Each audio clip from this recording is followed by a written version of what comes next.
Welcome back to the very happy upper tier podcast, the football podcast we bring you each and every day on the Dynamo Podcast Network. Head over to YouTube. You know the rest. Anchor for the audio shows. Share, like, subscribe, bell notification. You all know what to do. Joining me for Chelsea versus Real Madrid. Second leg match reaction. Chelsea 2, Real Madrid Mexican hat. Two very happy Chelsea fans, always on the show. Joining me, Ian and Alex. How we doing, my man? It's a silly question, isn't it? well, it's in theory, it's only half time. You got to go to the final. I'm not worried about that, man. To be honest with you, no worries at all. Listen, we knocked the bums out of the FA Cup. We played them at the weekend, and to be honest with you, I think over a one game process against Man City, I would have much preferred to play them than PSG, to be honest with you. And no, I'm confident. I'm very, very confident. But like, let's not get too far ahead of ourselves anyway and do predictions for the final because no, we'll be doing a road to Istanbul with both teams in fact, we can even talk about, but in the Champions League final, how good does that feel to say Chelsea in the Champions League final? After the fucking year, like the first part of the year that we had, like, and what I love is Niall, look, as a host, Niall, I know what it's like to host when people have emotions. So we're gonna let you do your job today, and you just ask us the questions. Before we get into how good each of the individual players are, first of all, Eden Hazard has to be the biggest flop in football history. I think Eden Hazard thought he was wearing the blue jersey tonight and didn't want to really. I mean, he was the only Real Madrid player not throwing himself on the floor as well. It was great to see. Great to see. Yeah, I think I heard his name 3 times in 90 minutes. It's unbelievable. And that's all he wanted. In fact, that was probably one too many times. If Hazard was like, no, fuck it, I've already flopped this time. I'm not letting my brothers in London down. The second thing I put is, and I probably know the answer to this, I don't think we've ever seen a more dramatic. Gold. Of course, I've had a few tonight. I'm straight. I'm fucking. But I don't think we've ever seen a more dramatic, outrageous, and successful managerial appointment in such a short period of time. Have we done, Thomas Tuchel? Never. Absolutely not. When you consider where we were to where we are now, it's just it's absurd. Like, but just the way he has us playing. Like, I mean, we've only lost one game since come in, and he's just transformed the whole team around. I just can't describe it. Like, I mean, when we had that run with Lampard toward the end, I was like, look, we're screwed. And there was we don't do things in half measures, do we? If they were saying, Chelsea haven't won a Champions League knockout game since 2014, and then the one time we do, we decide, let's get to the final. I think looking at it tonight, if there was ever a team that looked like it really needed the European Super League, it was Real Madrid, wasn't it? I mean, oh yes, they just looked like they need a gazillion spent on that team. Go ahead, Ian.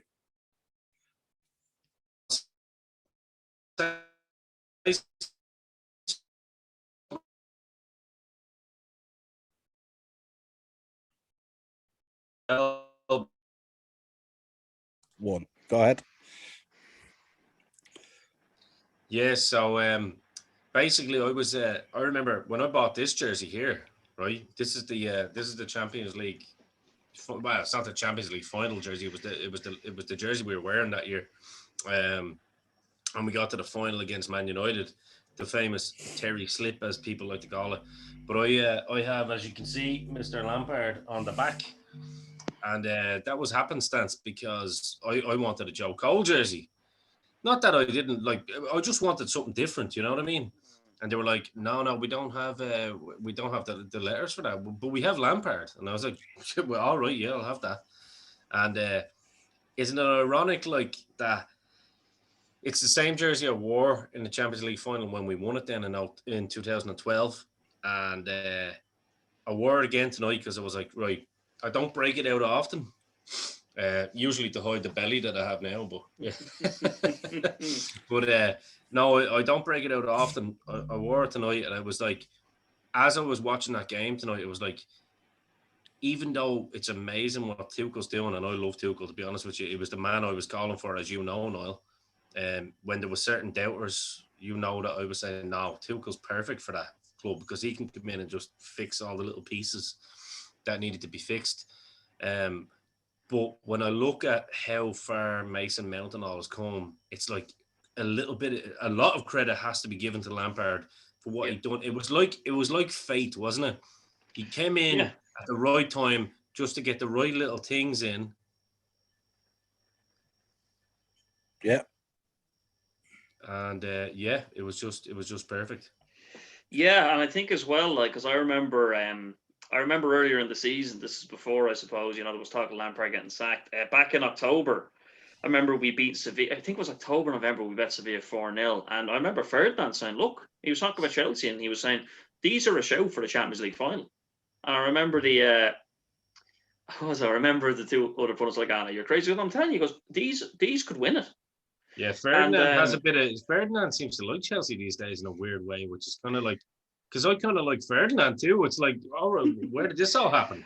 I remember it was part of BT. He went to he went to Cobham and he had the Chelsea jacket on and stuff. I was like, this just looks so weird. But no, like, I mean, it's a wonderful night. And like, I mean, again, like, it's so strange to say, Chelsea are in the Champions League final. And I'm just kind of. But I think it's amazing though. What Lampard, like what I was saying there. Sorry, my screen went blank there. That's where I probably paused and looked like I didn't know what was going on. I thought we'd lost the stream, but no, I think what Frank did with kind of gelling that young bond, what Frank did was bring some of that old school leadership back to that dressing room. And I think now when we look at it, where Frank went wrong was leaving people like a Rudiger in the dust, and he kind of done a bit of a Villas-Boas and treated certain players unfairly, to be fair.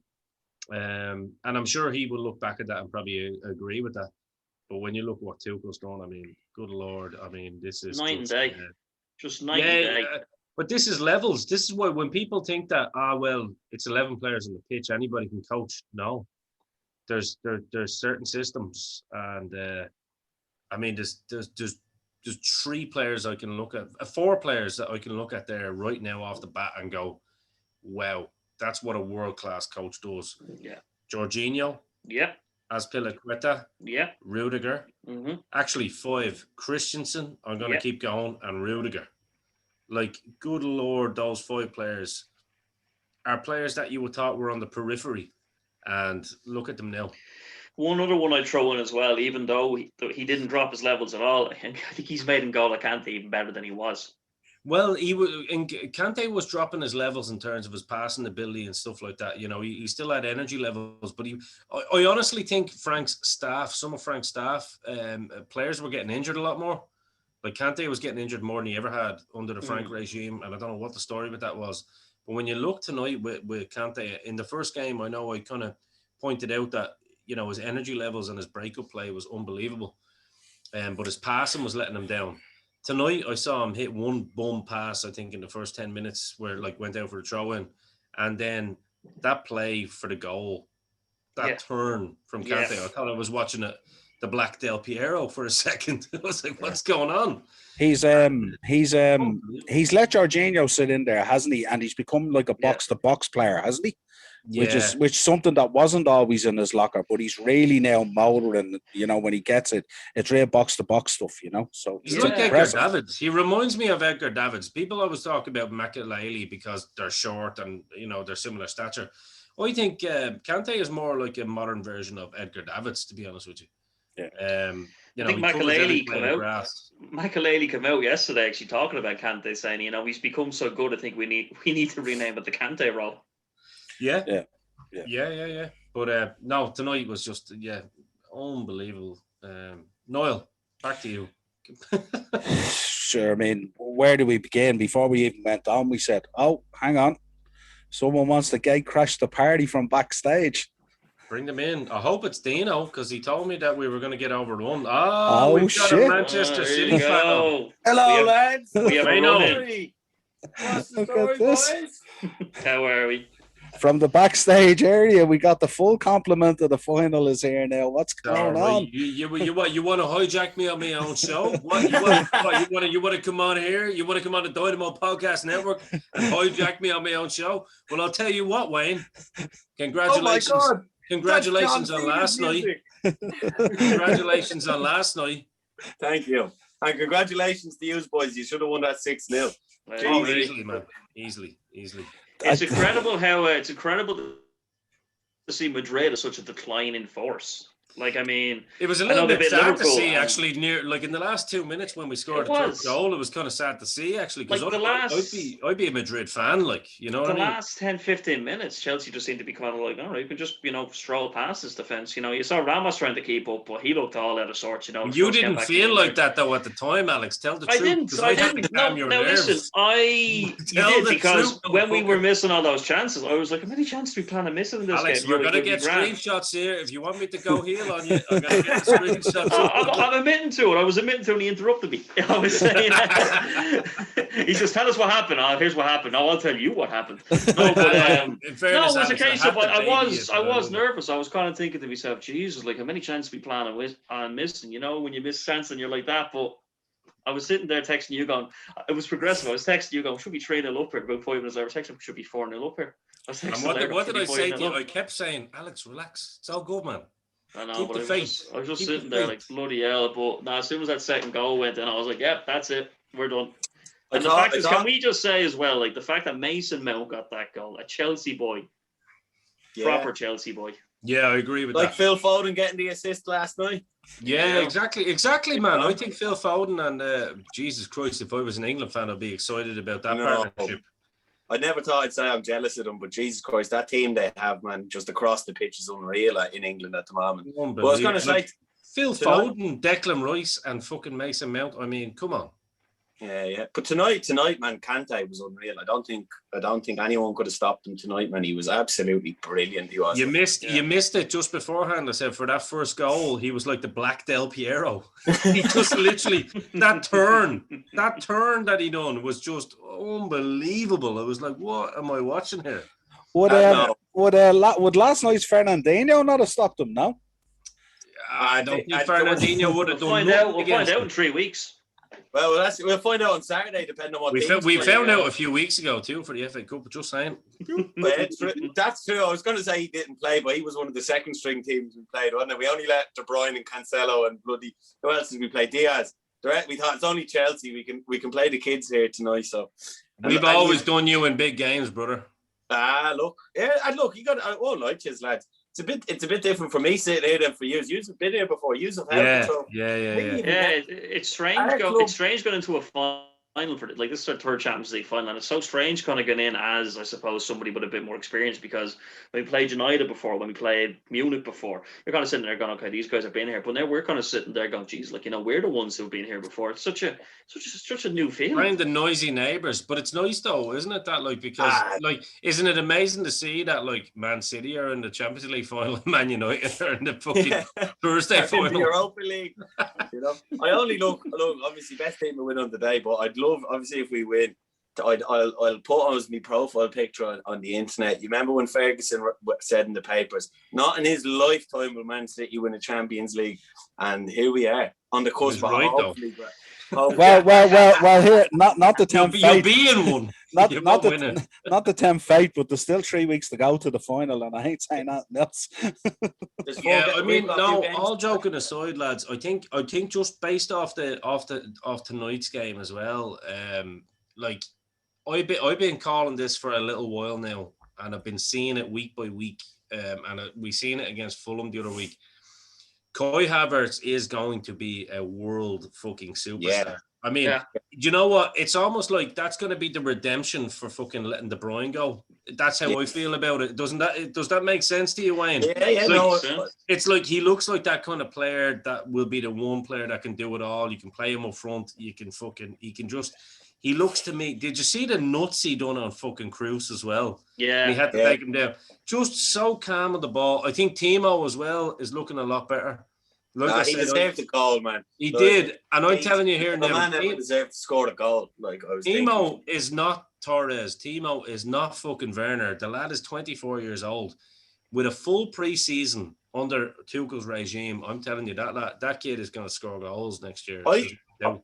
I said this right at the start of the season that Chelsea were going to be the team to watch out with all the signings he's made, all the money you spent, and what I mean by that is he's actually spent, I thought, very well. You've bought half of the world's best under 25 players, you know. Yeah. Trainer, Ziyech, Havertz, I mean Pulisic. You've bought some of the best players, you know, and obviously have a Mason Mount, Kante there already. Like I was actually thinking it would have been a City Chelsea kind of title race this year. Obviously Lampard let you down at the start, but I think if this team was going from the beginning, I think that's the title race we'd be looking at, not City United, you know. And I think we're having such a young team, you've only got room to grow. Like you've only got space to get better and time. This team could be together for another 5-6 years at least, you know. At the minimum. Minimum, so, yeah. And in terms of youth in that team as well, you got, you know, Christensen, you got Reece James, you've got Chilwell. I mean, again, like Mount as well. I mean, the amount of youth in that team is incredible. Like I think I completely agree. Which is like I do think Chelsea's youth. That was what scared me, because although they're young players, they're already established. You know, they're not players who are, you know, have hit in this days. They're players who have actually played at the top level for quite a while, you know, and performed at the top level as well. So I think it's interesting for next season. I think it will be a City Chelsea title race. Yeah, but in saying that, I don't want to crap all over Niall here. Liverpool obviously have the quality. You know, they're just injured to bits. Let's see what happens next year with Liverpool back, you know. And they're fucked. And it kills me to say this, but the United team is getting better and better, and slowly but surely it's getting to where it wants to be as well. So but I don't think United are at the level of City and Chelsea in terms of their actual play. Do you know what I mean? Like I think United have taken advantage, and rightly so. I mean, look, this isn't a knock on United. Like they've taken advantage of like a very weakened league. Like, do you know what I mean? Like the fact that Chelsea are still up in that top four, that's what baffles me. We're still in the top four.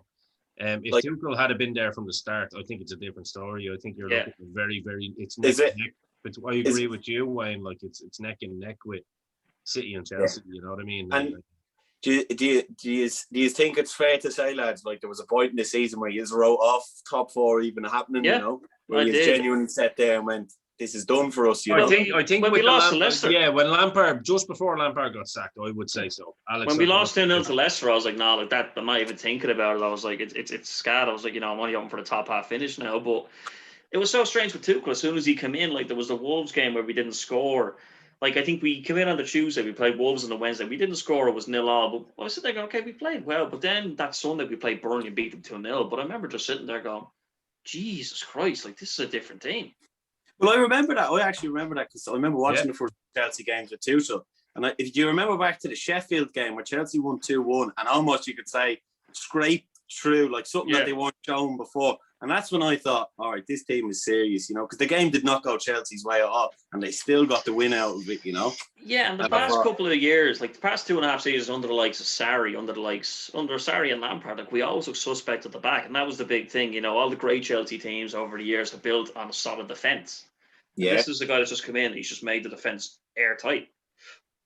Yeah, no, that's what I'd like to get back to tonight's game though as well, because like looking at tonight's game, like I have to say Wayne was right, like, and especially as a neutral watching it, I thought Kante was unbelievable. I think a special shout out goes to Azpilicueta and Rudiger. Oh, did you see that little skill Azpilicueta doing to put fucking Pulisic through?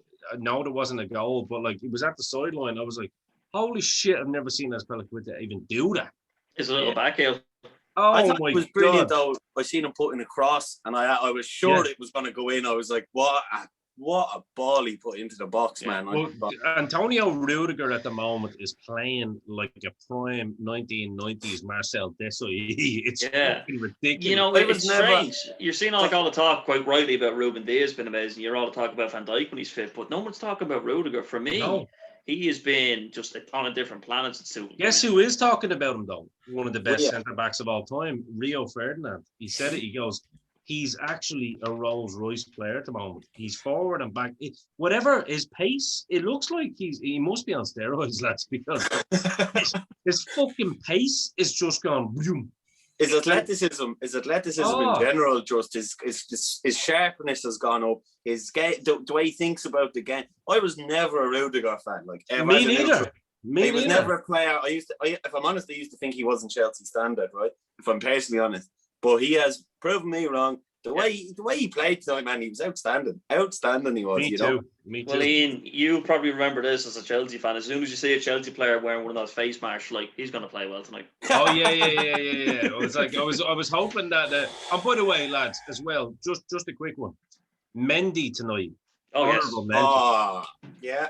Like yeah. those two saves. Like Rachel was sitting here. My missus was watching with me, right? And she wouldn't be a massive football fan, but she's a default Chelsea fan because she has to be. Yeah. And she actually got excited by it. She was like, he was like a cat tonight. You know what I mean? Yeah. He reminded me of Peter Benetti, the cat. Like it was just, I hope Chelsea aren't thinking of spending money and getting like a Donnarumma or anything like this year. No. I honestly Don't need him. I think No way. Mendy is perfect, and it looks like Kepa's happy to be there as well. I mean, if Yeah. Chelsea can cash in on Kepa, possibly fair enough. If not, if we have to keep him, fair enough, because he's been great under Tuchel too. It's like Tuchel has some weird fucking magic dust that he's just had to go. Well, I was going to say to you, like, I noticed an old ex-City player on the bench for Chelsea today, Willie Caballero, right? Yeah. And he's not even a bad second goalie. Like when we played you in that League Cup final, and he was about to come on, I bricked it. I thought, if he comes on, we're finished. He won us a League Cup one year, twice I think actually. 2 penalty shootouts he's won for us. He knows where we take our kicks and where they go. I thought, oh, here we go. But in the goalkeeping department, I think Chelsea have it wrapped up. I mean, if Mendy's out for whatever reason, you got Kepa there. If he's out, you've got Caballero there. You know. Yeah. And I know Niall would be able to relate as well. I know you signed Van Dijk, and he was a major improvement. When you look at Alisson, when you look at Mendy, when you look at Ederson, the difference a goalkeeper makes is incredible. His pass, Edison's pass last night when he got the ball back. Yeah. Up until that point, City were playing the ball around the back and working out from the back. And I shouted, fucking hoof the ball up the pitch with him. Like, what are you doing? And he fucking made that pass to Zinchenko. And I thought, here we go. Here we bloody go. But like you said, the difference it makes, like, you need to have a keeper who can knock a ball 80 yards or like Mendy, control his box, be so confident. Like, he was brilliant. Like, I thought he was absolutely brilliant today. Yeah, an unsung hero for me today as well was Jorginho. Yes. He does the things that you don't like, because you see at the start, I was giving out about him at the start. It was like there was a ball that he could have crossed in, and then he had to give away a challenge and he got a yellow card. And I'm thinking, right, he's on the brink now. Composed himself, and his passing, right? People think he just hits backwards passes all the time. It's not the case. Like, I mean, I see so many Twitter fucking warriors going, "Oh, all Jorginho is pass it backwards," and it's like, no. What he does is he looks for them. The amount of true balls he put through tonight was unbelievable. Yeah. And I have to say, again, Timo Werner, fucking take a bow, son. Like, I thought he fucking really, if ever a fucking striker deserved a lucky goal tonight with that. And it wasn't lucky, by the way. That's what a striker does. He follows it in and gets it in. So it wasn't lucky. It didn't just bounce off his shin. But if ever a striker deserved just a simple goal like that, would be the best way of putting it. But Kai Havertz, lad, he is going to be the star. Like, I mean, that header against the crossbar. And then he hit the crossbar not long after that as well, didn't he? Second half, second half. Just those lovely touches he has as well. But you know something, you know the way you talk about Kai Havertz, he's going to be a star. Man, you have a whole squad of stars there. You know what I mean? They're all going to be stars. You know, you look at Mason Mount. Yeah, Mason Mount is Reece James coming on then. Coming on and nearly bagging a great goal. Not just coming on. Like these guys, and Tuchel enticing these lads, go for more. Most other teams will play it around, let Mendy drop on the ball, do all this kind of thing. You attack constantly. Like, and you could see Real were dead on their feet. Like, if ever Sergio Ramos was looking like, you can see why they weren't potentially going to give him another contract.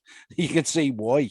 Chelsea broke their will tonight. They did. Yeah. They looked like they were out of ideas. Like it was a case of, like, although they had possession, like it was a case they did nothing with the ball. Absolutely nothing. Like, you could see they were kind of thinking, well, what do we do? And I think actually Chelsea played it well, because Chelsea set off in the first 10 minutes, but then after that, especially second half, boom, they were on it was almost like the reverse of last week. Chelsea came out of the blocks really early last week, but this week I think too was like, look, sit back a bit, relax, and then go for the kill.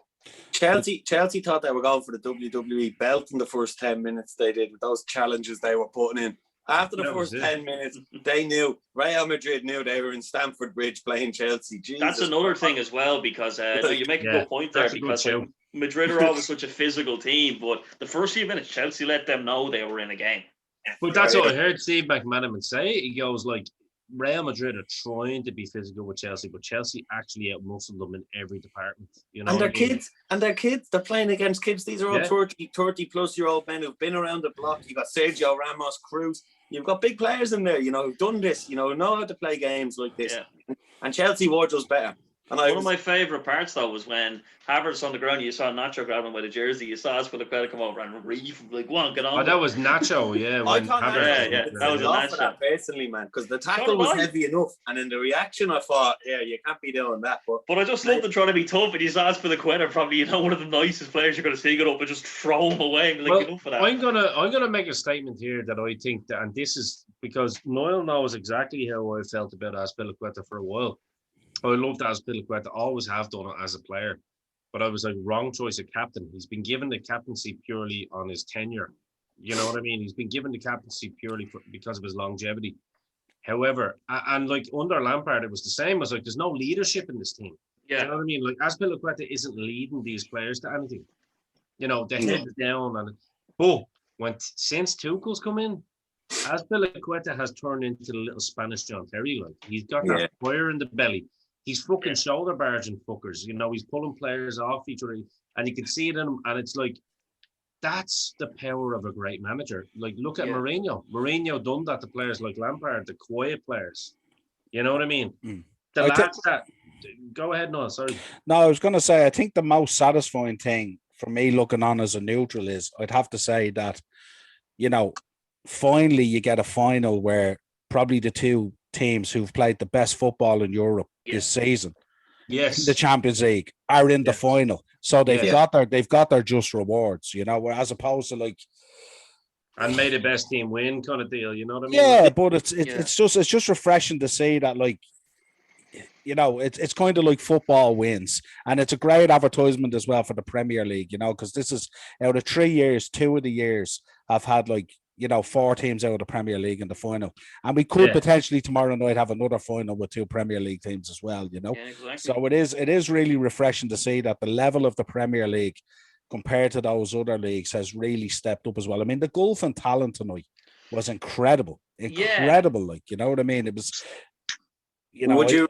Would you go with the shout like it was men against boys? Although Madrid was the team of men and Chelsea was the team of boys, but the roles were reversed tonight. Like, I didn't see Madrid do anything. Like, I think Souness is right though, isn't he? Pardon? Like, Souness is right, isn't he? Like, Niall mentioned there that Souness said that like next year he thinks Chelsea are just going to be. Yeah, I can see that myself though. Like, and I know I like up until Chelsea scored their second goal. I'm not in a horrible way, lads, but I was like, please, Madrid, nick this because we will destroy them in the final. Oh, yeah. Please. I was watching it on Twitter. Like, I was watching it on Twitter, yeah. Because you should have been, honestly, I counted it, and it should have been 6-0. Like, from the chances that, genuinely, that should have been 6-0 today. Easy. Unlucky for Kante, unlucky for Havertz hitting the bar. But, I mean, even outside of that, you could have still been 5-0 up, Well, Imagine being able to bring Pulisic on, though. Like, as a sub, like that, isn't that the scary thought? Like, but we did it last night. We brought on Sergio Aguero, Raheem Sterling, and I can't remember who else we brought on. Like now, Jesus. But that's it though, Wayne. Like, the scary thing about these two squads is, like, you're looking at Chelsea and City. They have possibly the 2 best squads in the world right now. Yes. Yeah. And not only that, you're still not finished buying. Yeah. That's the scary thing. But the thing is, though, on that one though, Alex, would you agree with me? Yeah, I would. But I was going to say as well, it's incredible. No to Haaland, by the way. Anybody that wants to buy Haaland, no, fuck off. Not for that money. We'll have. But it's incredible to see the improvement because, like, again, I go back to when we lost that game 2-0 to Leicester and top 4 looked to be dashed. Like, if someone had said to me, oh, by the way, in a few months, you're going to be in the Champions League final, you're going to beat Madrid in the semi-final. And by the way, when you beat Madrid over the 2 legs, you realistically could have scored about 10 goals. Yeah. You would have said, no, what are you talking about? Like, Could yeah, you like imagine realistically, if you're you're right, like Alex. Like realistically, Who like scored 10 goals against it them over could have 2 been legs? like. I mean, our keeper made some good saves. So like, if you take into account that Courtois made those 2 saves tonight, sorry, that Mendy made those 2 saves tonight, should I say? Like you could say 10-3 would be fair. Yeah. Well, I On mean, aggregate. Madrid scored in the both legs I'm talking about now. Their only good chance they scored, right? Like, and other than that, like, yes, they did have a few other chances, but as out and out chances go, they scored the only one they got. And I mean, on most days, that's not going to happen anyways. So I would say you could have won a 10-0 over the 2 legs. Like, he's dominated the first leg, he's definitely dominated tonight. And part of me was like sitting there, and I genuinely was feeling back on if Madrid nicked this, Chelsea have been robbed. I was like, they have been robbed blind. And then when you scored the second, watching the excitement on the bench and everything was fucking deadly. There was a load of Man United fans calling on Twitter, for saying that Christensen should have been sent off because he had at least 5 yellow card offences. It was like, are you mental? Did you not see the play acting from Real Madrid? Like, that's when in doubt, Real Madrid just go down. Like, you know what I mean? Yeah. And like, to see someone like Sergio Ramos, who I respect the fucking shit out of, and I love Sergio Ramos, but good Lord, like, for a man who's putting up, pictures of himself ripped the fuck with chains around his neck on his Instagram and then going down like a sack of shit, like, it's yeah, but it doesn't matter how good you are. You're only as good as the players that are around you. It doesn't matter how good you are. You can drop any world-class player into a back line, but if he's there with 3 or 4 other ones, you seen Ian even with Chelsea there when you seen it with the goalkeeper, when he doesn't have the confidence in the 4 guys that are in front of him, or if they keep on changing and stuff like that, they're made look average. Look at Mendy, how average he was made look when that defense was all over the place and stuff like that. And now look at him now. He has the confidence of those guys in front of him. They're all playing world class. They're playing as a unit, fighting doggedly for each other, and it just makes his job so much easier. Like Mendy, you look at those saves he made tonight, they're bread and butter to him. They're camera stuff. They're pictures for the newspapers tomorrow, especially that one that went straight up the middle that he flicked over. He makes them look so easy now because he knows he has those guys in front of him. And even you're seeing, even when people did get shots or crosses off, he was absolutely tearing a hole in that back four. He was absolutely. Yeah, anyway, did you take a moment to notice as well, Noel? Because I know you're a big fan of this, but Thiago Silva, like, does anyone notice what he does? No, they don't. No. Everything is so simple. Calm it down, pass it over to the. It's just the lad is absolutely world class. But that's what world class defenders do. They're anonymous. They just play. For me at this moment in time, he's still the best centre back on the planet purely because what he does goes unnoticed. Do you know what I mean? There's never drama with him, and that's what a world class. I remember Marcel Desailly saying in an interview, a top defender should make it seem effortless, and you shouldn't even hear his name. It doesn't have to be headers out of the box. It doesn't have to be. It's simple things. It's averting the danger, and that makes sense to me. Do you know what I mean? Yeah. I remember when we signed them as well. Like, a lot of people are saying, Jesus, 35-year-old Thiago Silva, you're getting desperate. What a waste for signing. He won't keep up at the pace of the Premier League. I look and go, he's shored up our whole defence. Anyone who thought that when you signed him doesn't watch enough football, yeah? Yeah. Look at Fernandinho last night. 36 years old, and he played like quality player. He used all his experience. He was all that. And Thiago Silva. And he's only small as well, Fernandinho, in fairness to him too. Yeah. Like, he's not a big guy. But with Thiago Silva, he's proved for year after year after year, he's still good. He's still at that level. And his knowledge, his experience, that's worth his transfer fee alone, even if he's in that dressing room shouting from the sideline, Teaching all this group of kids that he's now have at the club. You're learning from Thiago Silva, one of the best that ever played the game. Do you know exactly? What I mean? And it's a thing of my big point when we signed them and people were kind of giving up stick. I was saying he literally just made the Champions League final. Now we get to say it again. Deadly. 2 years in a row. Mad, 2 years in a row. I think the same manager. With the same manager. Is Tuchel the first manager to make the final 2 years in a row with 2 different teams? Do you know what? That's an interesting one. You know what? I think he is. Commentators that I had to listen to on RT or whatever channel, they would have harped on about that if that was the case. I'm trying to think who else has. Who's made the Champions League 2 years in a row with 2 different teams? Well, I was going to say if it was anyone, it'd be someone like someone from Dortmund going to Bayern Munich or something, probably, you know, something like that. Yeah, you never know with these fuckers, do you? Yeah, you know, Like it'd be something stupid. Jimmy like that, Housewitz. you know. I can't think of anyone off the top of my head. No, Well, I presume the only thing you're hoping is that he's like a manager that goes to 2 finals with 2 different teams, but the result isn't the same. That's it. That's the only thing. well, I think that's isn't it a bit? in my Go mind, ahead, that's go ahead. guaranteed anyway. I was gonna say, isn't it like he's got like, I don't know if I said this, probably did already, but Azpilicueta should have walked straight up the end of that game today. Should have walked right up to Courtois and put his hands in the air and went ha ha ha ha ha ha ha ha. You know what? The whole Chelsea team should have as well, because in fairness, like Eden Hazard left in the right way. Yeah. You know what I mean? Yeah, Left absolutely. in the right way. But that little serpent, big nose prick, should have been bullied by the Chelsea players into fucking submission. And I was gonna say it'd be such a fuck you to PSG. Yeah, go out and get Pochettino. I made the final last year, and look where I am again. And if he's lifting the trophy, it'd be an even bigger fuck you to PSG. Absolutely. You know? And Yeah, no, you're 100% right, Wayne. In fairness, because look, I told you, I said it on the Monday matchup. PSG, once they went and got Pochettino, they went and bought themselves a bottler. He's a bottler of a manager. He's a fucking, you know what I mean? Yeah, we play fancy football. Grand, play your fancy football, but you've got one plan. What fancy football Thomas did he Tuchel show? has 4 plans. What fancy football did Pochettino show against Liverpool in that Champions League final? Nothing. Absolutely nothing. they're not even top of League One at the moment, are they? Nah, they're not doing nothing. They're second. They're second in the league at the moment. And the great thing about only it a was Tottenham manager. Tuchel was winning. Yeah. It's kind of Only a Tottenham manager can go into PSG and not be top of that French league. Yeah, it's kind of it's an indictment on La Liga as well to think that Real Madrid are still in the shake-up for that title when you look at them tonight. Like, it's yeah.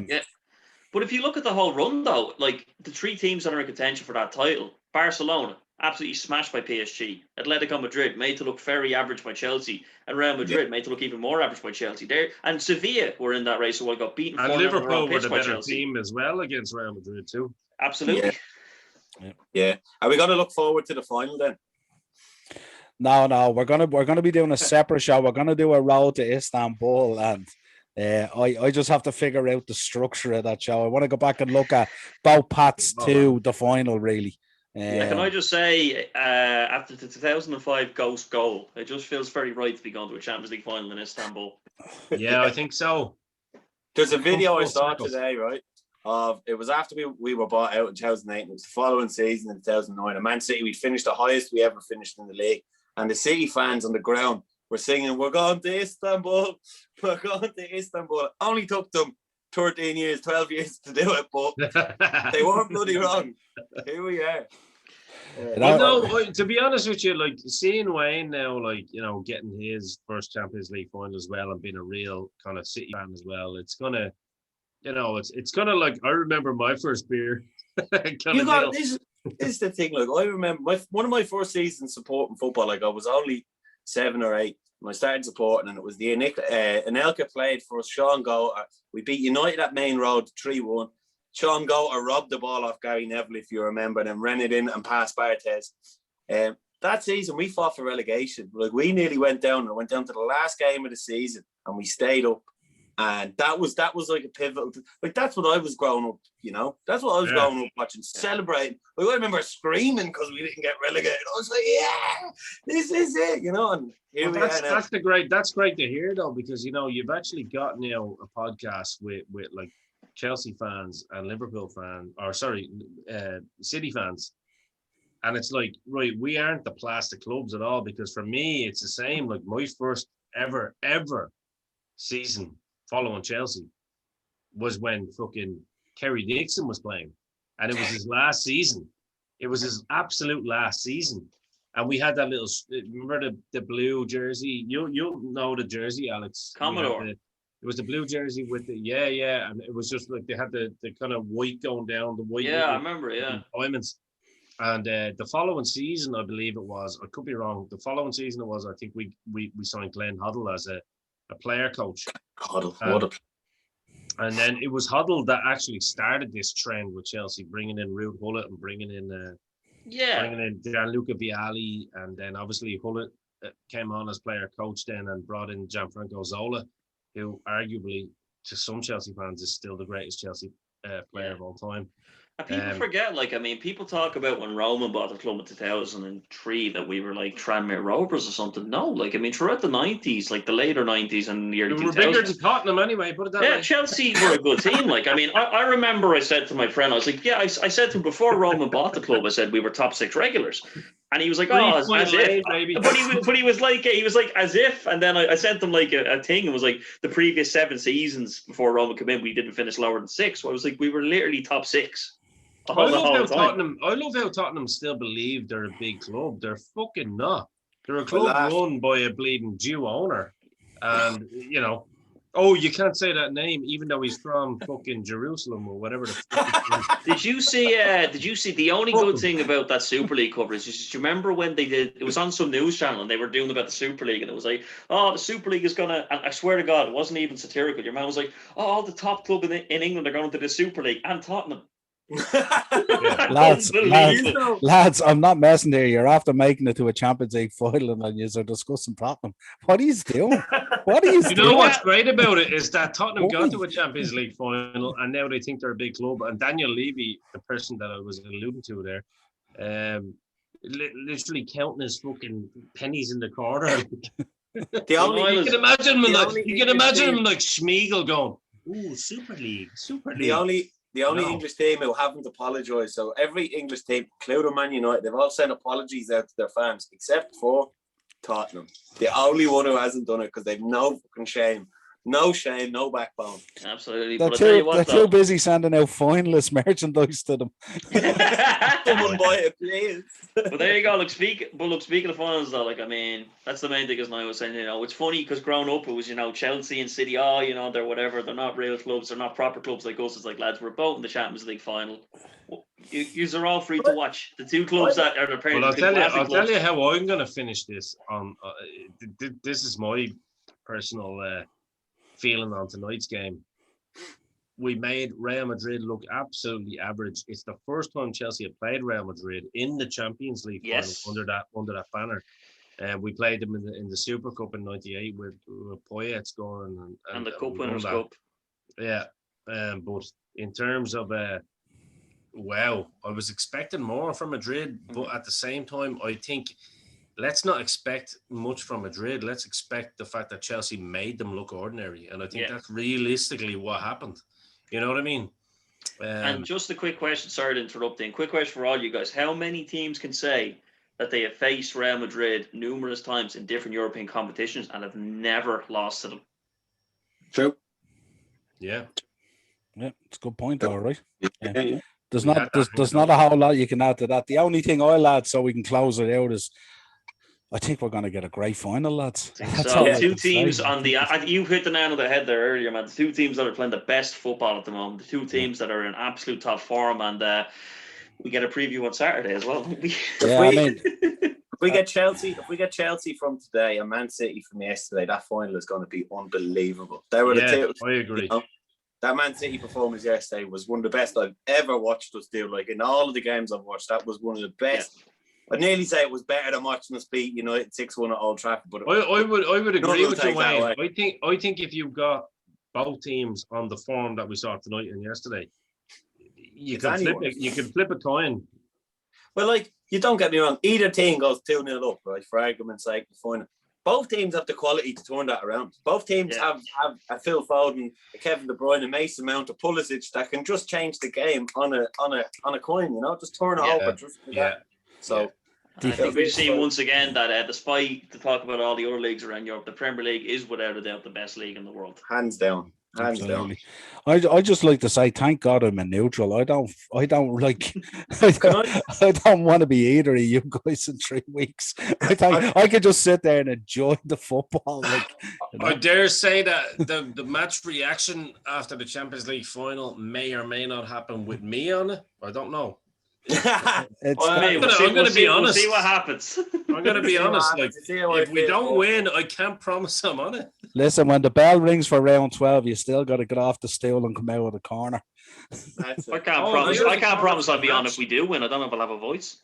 Yeah, I just want to say a special thank you to Real Madrid, Man United, Barcelona, Liverpool, Chelsea, all these teams who've painted football or driven football in a way where it's all money driven. And Man City were thankfully, and Chelsea, bought out by billionaires who had nothing but to invest. So thank you so much for breaking all those transfer records, pushing the prices of players up, and leaving us in a position where no one else except money clubs could dominate. So thank you all very much, lads. Do you Really know what? appreciate I that. love that, and that's something that Man City and Chelsea have in common. The only two clubs to come out and say, "Nah, fuck your Super League." Then fair enough.